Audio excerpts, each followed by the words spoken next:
सूरज कब चमकता है? दिन में। चंद्रमा कब चमकता है? रात में। क्षत्रिय कब शोभा देता है, कब चमकता है?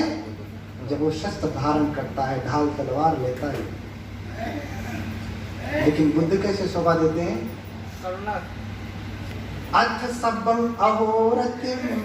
अरे सूरज तो दिन को, चंद्रमा रात को, क्षत्रिय तो तब जब युद्ध करना है, शस्त्र धारण किया तब। लेकिन बुद्ध के लिए कोई गैपिंग नहीं है। बुद्ध के लिए कोई गैपिंग नहीं है कि ये समय आएगा तो चमकेंगे, शोभा देंगे।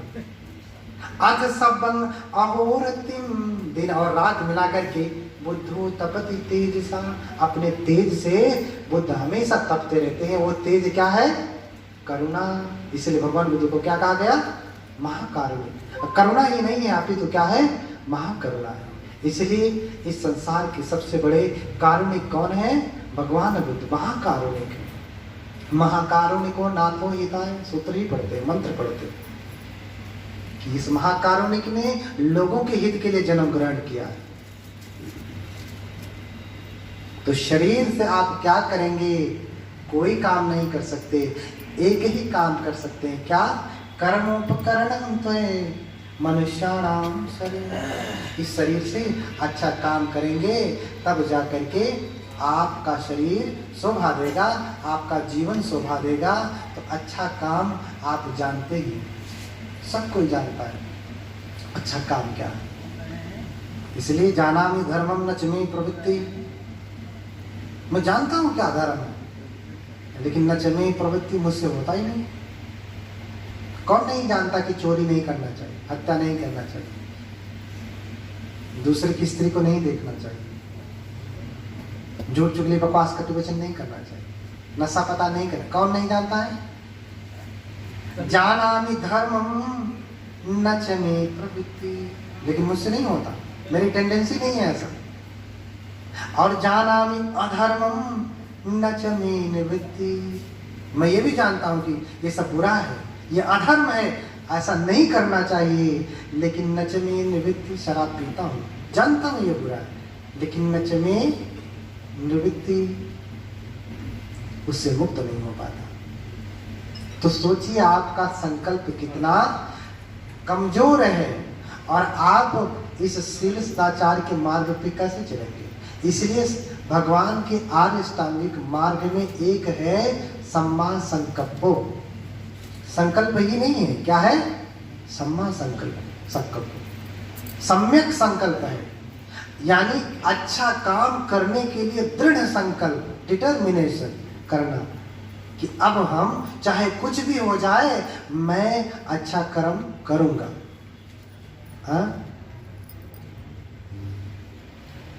एक विशुद्धि मग्ग में आचार्य बुद्धघोष कहते हैं कि आदमी इतना गुस्सैल है कि गुस्से में आकर के सब छोड़ देता है। गुस्से में आया तो मम्मी को छोड़ दिया कि नहीं? गुस्से में आया, ज्यादा पापा टर किए तो छोड़ दिया, ज्यादा कोई और टर किया तो छोड़ दिया।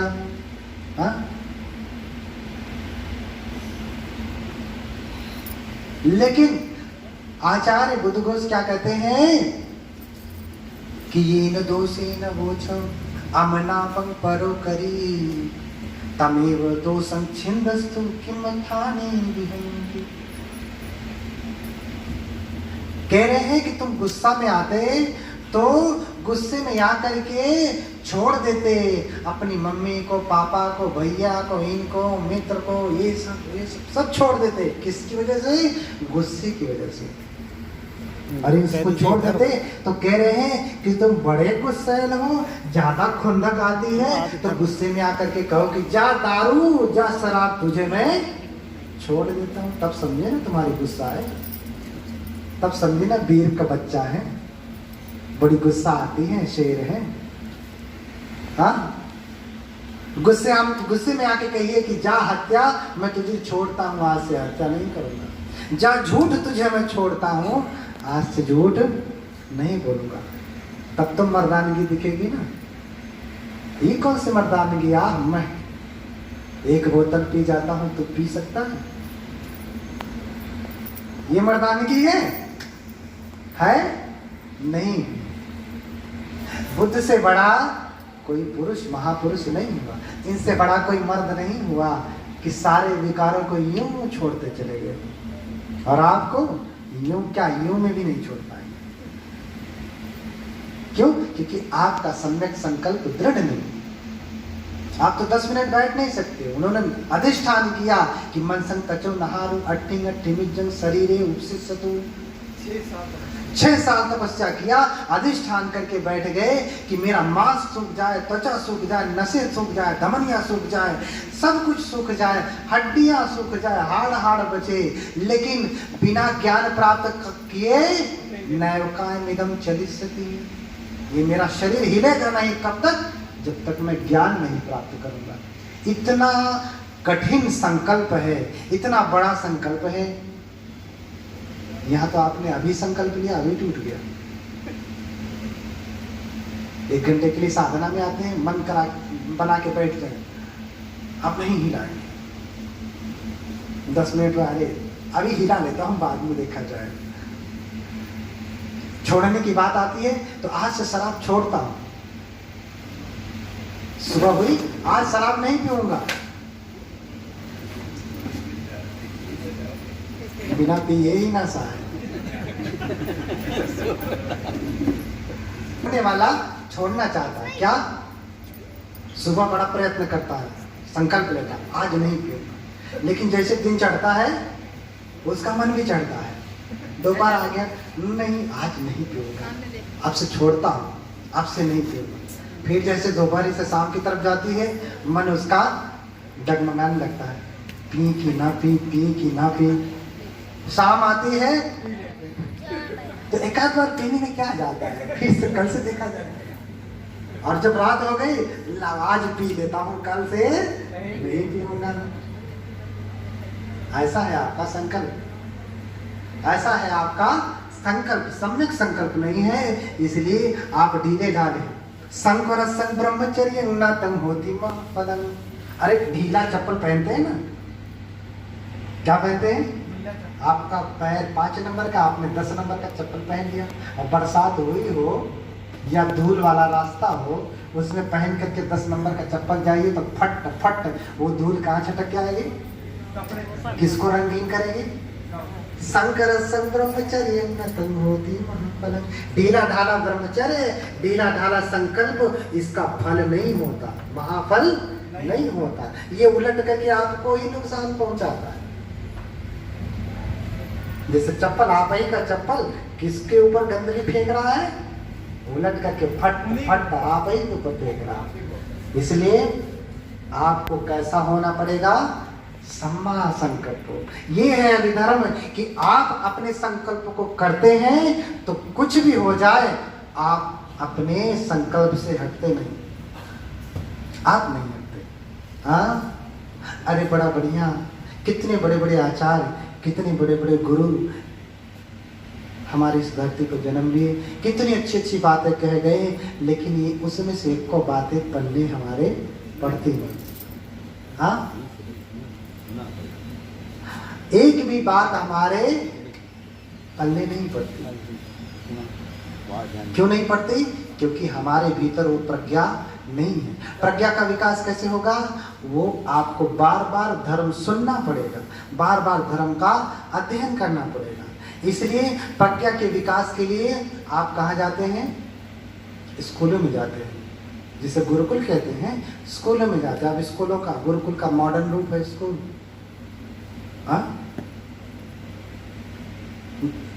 स्कूल जो है गुरुकुल का मॉडर्न रूप है।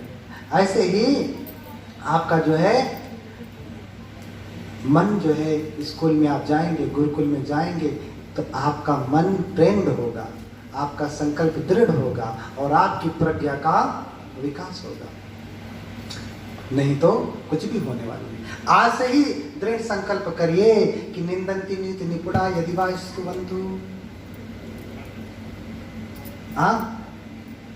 लक्ष्मी समाविशतु गच्छतु वा यथेष्टम्। हाँ, अरे चाहे लोग मेरी निंदा करें, चाहे मेरी प्रशंसा करें, अरे धन रहे चाहे चला जाए, क्योंकि ये तो वैसे भी हमारे साथ जाने वाला नहीं, ये धन वैसे भी हमारे साथ जाने वाला नहीं है कि जाने वाला है, लेकिन आपकी दशा मछली की तरह से है। आपकी दशा मछली की तरह से। कौन सी मछली? रहीमदास एक बड़ा बढ़िया दोहा कहते हैं। क्या कहते हैं? जाल पड़े जल जात बही तजमीनन को। मछुआरा क्या करता है? जाल डालता है तो जाल पड़े जल जात बही उनको मोह। अरे रहीमन मछली नीर को तदपि न छाड़त छो। जब मछली को पकड़ने के लिए मछुआरा जाल डालता है तो देखिए, तो जाल पड़े जल जात बही, पानी बह जाता है। किसको? तजमीनन को। मछली को छोड़ के पानी चला जाता है। तजमीनन को, मछली से कोई मोह नहीं करता। कौन? पानी। जाल पड़ा कि पानी ने मछली से मोह छोड़ दिया। किसने छोड़ा? पानी ने। किससे छोड़ा? मछली से। पानी ने मछली को छोड़ दिया बिना मोह किए हुए, और मछली फंस गई जाल में। लेकिन फंसने के बाद भी उसकी बुद्धि देखिए, अरे रहीमन मछली नीर को तदपि न छाड़त छो। फंसने के बाद भी जाल में वो मछली जो है पानी के लिए छटपटाती है। मछली जल की रानी है, जीवन उसका पानी है। पानी ने तो छोड़ दिया, जा तू जाल में, लेकिन मछली पानी को छोड़ नहीं पाती। ऐसे ही जब आपका अंत समय आता है तो ये संसार यहीं का यहीं रह जाता। पानी वहीं का वहीं है, नदी में ही है, कहीं गया नहीं। कौन आता है? मछली। आप यहीं के यहीं रह जाएंगे। ये सारी संपत्तियां कहाँ चली जाएंगी? यहीं रहेंगे। आप कहाँ चलेंगे? यहाँ तक कि आपका ये शारीरिक संपत्ति ये भी यहीं रह जाएगी। आप छोड़ के चले जाएंगे कहाँ? जाना वही देश जहाँ रहना हमेश, उस देश में चले जाएंगे। मछली को पानी छोड़ देता है, मछली पानी को नहीं छोड़ पाती। संसार हमको छोड़ देता है, हम संसार को नहीं छोड़ पाते। ये बुद्धिमत्ता है, ये है बुद्धिमत्ता। दौलत आपको छोड़ दिया, घर द्वार आपको छोड़ दिया, भाई बंधु आपको छोड़ दिए। क्यों छोड़ दिए? क्योंकि कुछ भी हमारा है ही नहीं। कोई धन हमारा नहीं जिसे हम साथ में लेकर के जाए। भगवान कहते पुत्र मथी धन मथी थी बालो विहंयति। ये मेरा पुत्र है, ये मेरा धन है, ये मूर्ख कहता है। क्यों? क्योंकि अताई अतनो न थी कुतो पुता कुतो धनम। ये हमारा शरीर ही हमारा नहीं है, तो पुत्र और धन हमारे कैसे होंगे? ये है आपका शरीर। अगर आपका शरीर है तो अपने ही शरीर से कहिए एवं में रूपम हो तुम। मेरा रूप ऐसा हो जाए। कैसा? अच्छा, क्रीम व्रीम लगा के आए होंगे ना, फेयर लवली लगाए होंगे, उस पर कोई हीरोइन छपी होगी। और क्यों लगाए फेयर लवली? इस हीरोइन जैसा गोरा बनाया जाए। रूप जैसा है वैसे से संतुष्टि नहीं। आप कैसा होना चाहते? वैसा जैसा फेयर लवली में है। तो आप अपने शरीर से कहिए कि एवं में रूपम हो। तो ये घर है ना, इसमें खिड़की, ये जो किचन बना है इसमें खिड़की कैसी लगी? जैसा यहाँ के बिहार के लोगों ने चाहा कि नहीं लकड़ी वाली खिड़की लगेगी, तो लकड़ी वाला ला के लगा दिया। जैसा चाहा वैसा लगा दिया। इतने साइज का बनेगा खिड़की, तो इतने साइज का खिड़की बना दिया।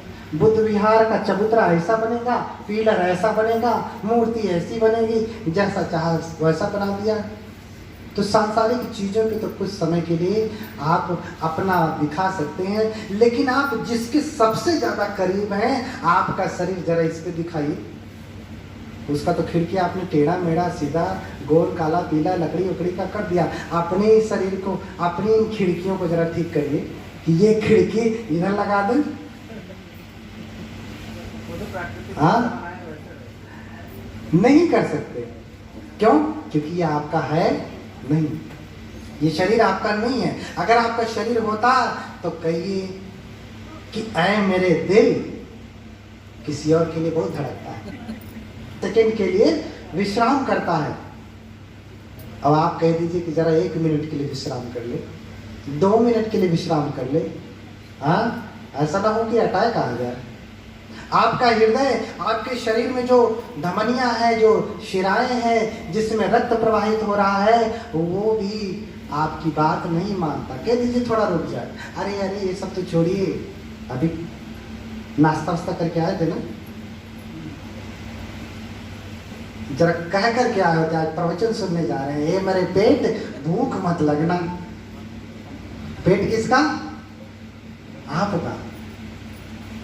और देखिए, एक तो बात नहीं मानता आपका ये शरीर, आपके अनुसार नहीं चलता, पहली बात तो मानता नहीं, और दूसरी बात बचा तो ये हमेशा आपके विरोध में रहता है। आप सोचते हैं कि शरीर स्वस्थ रहे और ये हमेशा बीमार होता रहता है, कभी खांसी, कभी जुकाम, कभी बुखार, कभी घुटने में दर्द, कभी कमर में दर्द, कभी यहाँ दर्द, कभी वहां दर्द। बताओ, आपके अनुसार चलता है? तो ये आपका शरीर, ये सांसारिक संपत्ति, सांसारिक चीजें भी हमारी अपनी नहीं है, हमारा शरीर तक हमारा अपना नहीं है। अगर होता तो हम कहते कि एवं में रूपम हो, तू मेरा रूप ऐसा हो जाए, ऐ मेरे दिल धड़कना बंद हो जाओ, ऐ मेरे पेट खाना मत बचाओ, थोड़ा 2-4 दिन तक विश्राम कर लो। नहीं खाना डालेंगे, चारा नहीं डालेंगे तो पेट चिल्लाने लगेगा, चों चों बोलेगा। और ज्यादा लंबे समय तक नहीं डाला आपने, तब यही पेट जो आपके लिए भोजन पचाने का काम करता था, इसी पेट में फिर क्या बन जाएंगे? अल्सर बन जाएंगे, क्योंकि अम्ल का निर्माण, पैंक्रियाटिक जूस का निर्माण होना बंद नहीं होगा। आप खाना डालेंगे नहीं तो वही आपके शरीर का निकला हुआ अम्ल ही आपको नुकसान पहुंचा देगा। तो आपका पेट ही आपके लिए दुश्मन है। पड़ोसी आपकी बात नहीं सुनता कि अरे मैंने उसको ये काम कहा, सुना नहीं, बेटे को ये काम कहा, सुना नहीं। बताओ, अपने पैर से कहिए, बैठे ना अभी कहिए कि है मेरे पैर, अभी आधे घंटे और बैठना, दर्द मत करना। कहिए, सुनेगा आपका शरीर, आपका पैर। आपका पैर आपकी बात नहीं सुनता, आपका शरीर आपकी बात नहीं सुनता, और आप सुनाने किसको जा रहे हैं? पड़ोसी को, बेटे को, बेटी को, भाई को, बंधु को। लोग दुखी होते हैं, अरे मेरा बेटा मेरी बात नहीं सुनता, मेरा भाई मेरी बात नहीं सुनता। अरे क्यों सुना रहे हैं? आपका शरीर भी तो आपकी बात नहीं सुनता। जब पड़ोसी बात नहीं सुनता तो बड़ा गुस्सा आता है कि इसको मार देते तो अच्छा होता है। आपका पाँव, आपका शरीर, आपका पेट बात नहीं सुनता तो लीजिए ईंटा कूच डालिए इसको। हाँ, नहीं करेगा सर। हाँ, तो ये सांसारिक धन भी हमारे साथ नहीं जाता, हमारी बात नहीं सुनता। ये शारीरिक धन भी, परमार्थ जो है, ये भी हमारे साथ नहीं जाता। तो लक्ष्मी समाविशतु गच्छति यथेष्टम। हाँ, अरे हमारी चाहे निंदा हो, चाहे प्रशंसा हो, धन रहे चाहे नष्ट हो जाए, न्यायात पथः प्रविचलन्ति पदम न धीरा। जो धीर पुरुष है वो कभी भी न्याय के पथ से विचलित नहीं होते, धर्म के पथ से विचलित नहीं होते। होते हैं क्या? नहीं। हाँ, अरे क्षीणोऽपि चंदन तरुण न जहाति गंधम। आपको कहता अरे मेरे घर में बड़ा दुख है, क्या करें भैया, कैसे धर्म कर्म का पालन करें? जो है हमारा बेटा बीमार है, ये बीमार है, वो बीमार है, हमारा तो सब रोजी रोटी का जरिया ही खत्म हो गया, हम कैसे धर्म का पालन करें? तो समझिए, छिन्नो भी चंदन तरुण जहाति गंधम। चंदन का वृक्ष देखा आपने? नहीं देखा होगा तो लकड़ी देखा होगा, और लकड़ी है तो वृक्ष भी होगा। तो चंदन के पेड़ को आपने काट दिया तो क्या अपनी गंध छोड़ना बंद कर देता है? कि पहले खड़ा था तो बहुत महक रहा था, वो काट दिया तो चंदन महकेगा नहीं, ऐसा होता है? नहीं होता। छिन्नो भी चंदन तरुण न जहाती गंधम, काटने के बाद भी चंदन अपनी गंध नहीं छोड़ता। क्षीणोपि वारण पाति न जहाति लीला, हाथी को देखा आपने? बोलिए भगवान बुद्ध की।